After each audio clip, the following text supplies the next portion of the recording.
Bon lundi, ma gang de Motivop, j'espère que vous allez bien. Aujourd'hui, le lundi, je fais toujours une vidéo en lien avec le mouvement que j'ai créé Encourage ton prochain. Et là, aujourd'hui, je voulais vous encourager à changer vos pensées négatives en pensées positives. Et je vais vous partager 3 vidéos avec 3 différents trucs dans les prochaines semaines. Ce que je partage, c'est des trucs, des outils qui sont simples, vraiment simples, mais efficaces et faciles à appliquer dans votre quotidien. Vous savez, le fait que je travaille avec, dans mon entreprise Motivop pour créer des produits pour motiver, inspirer, encourager votre quotidien, votre vie, encourager les gens. Évidemment, de mon côté, moi-même, je dois me nourrir de pensées positives. Je dois faire des recherches sur la psychologie. Je lis énormément de livres. Je m'entoure de conférences, de gens qui sont dans le domaine pour avoir le plus de contenu pertinent possible.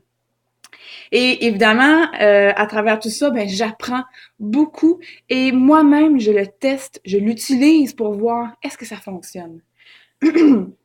Et donc, aujourd'hui, le premier truc que je vais vous partager, c'est en lien avec quelque chose que moi-même j'ai vécu.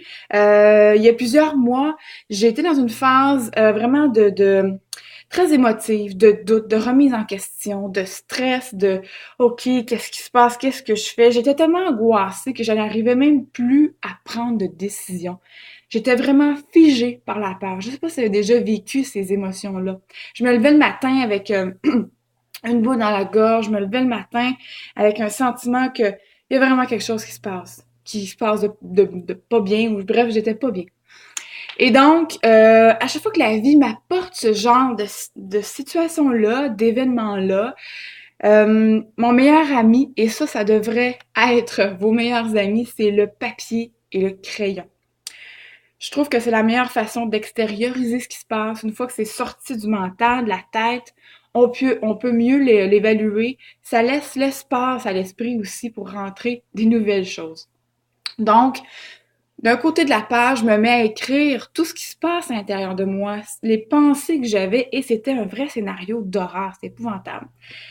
Une fois que j'ai mis tout ça sur papier, j'ai ensuite décidé d'écrire de comment j'avais envie de me sentir. Quel genre de pensée que j'avais envie d'avoir. Et il y a une partie au niveau des pensées, il y a aussi une partie au niveau du cœur. En fin de semaine, j'ai été à une conférence extraordinaire avec Annick Laprade qui parlait des vibrations. Nos vibrations, nos émotions, nos pensées ont des vibrations. Et si on veut se sentir mieux, il faut élever notre taux vibratoire.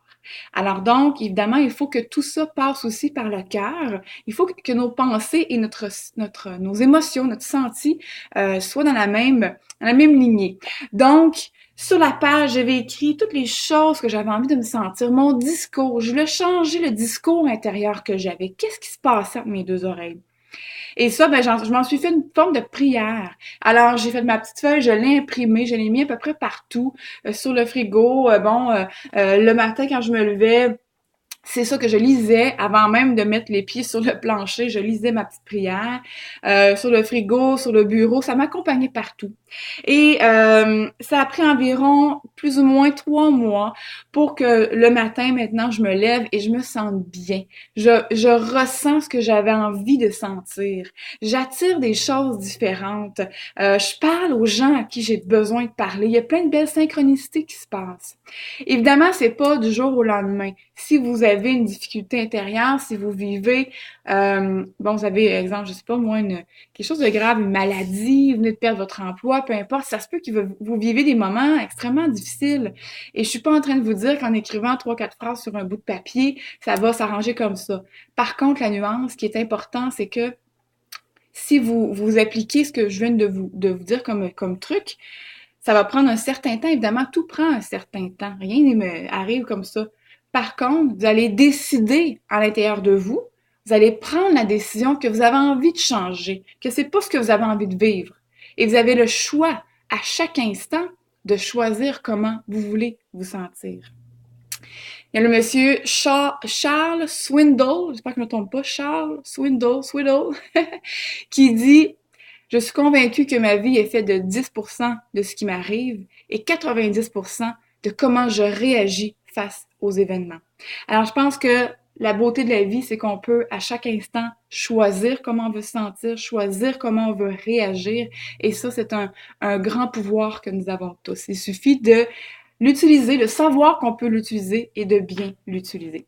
Alors sur ce, je vous souhaite une magnifique journée, une magnifique semaine et je vous souhaite plein de bonheur et de santé et de joie et de tout ce que vous voulez. Bye bye, à la prochaine!